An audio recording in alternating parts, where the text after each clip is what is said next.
Tuesday రోజు కాశ్మీర్లో ఒక అటాక్ జరిగింది. 26 పీపుల్ చనిపోయారు. అందులో 25 మెంబర్స్ మొత్తం టూరిస్ట్లే ఉన్నారు.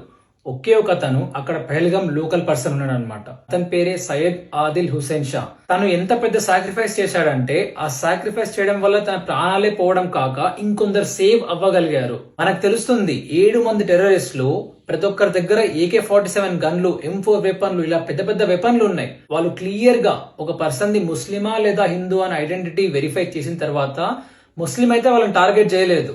ఇన్ఫాక్ట్ అక్కడ ఉన్న టీ పర్సన్ ని గానీ, మ్యాగ్యా మెటోలను గానీ ఎలాంటి డిస్టర్బ్ చేయలేదు. ఇక్కడ మనం మాట్లాడుతున్న సయ్యద్ ఆదిల్ హుసేన్ షా ఎవరైతే ఉన్నారో అతను కూడా కావాలనుకుంటే అక్కడ నుంచి వెళ్ళిపోవచ్చు.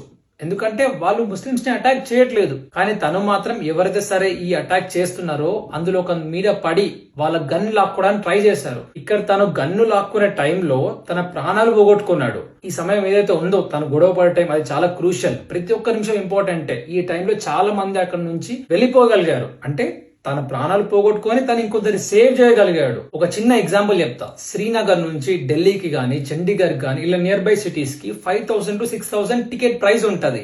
ఆ రోజు ఆ ఇన్సిడెంట్ అయిన తర్వాత మన ఎయిర్లైన్ కంపెనీస్ ఒకేసారి రేట్ ని 60,000 కి పెంచేశారు. అంటే ఇంటూ 10 times పెంచారు.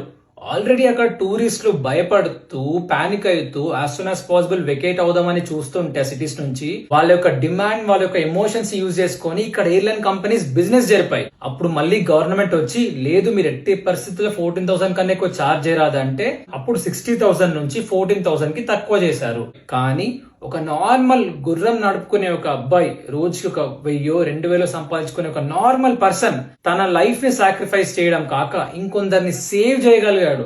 ఇది కదా సాక్రిఫైస్ అంటే, ఇది కదా దేశభక్తి అంటే. Hats off.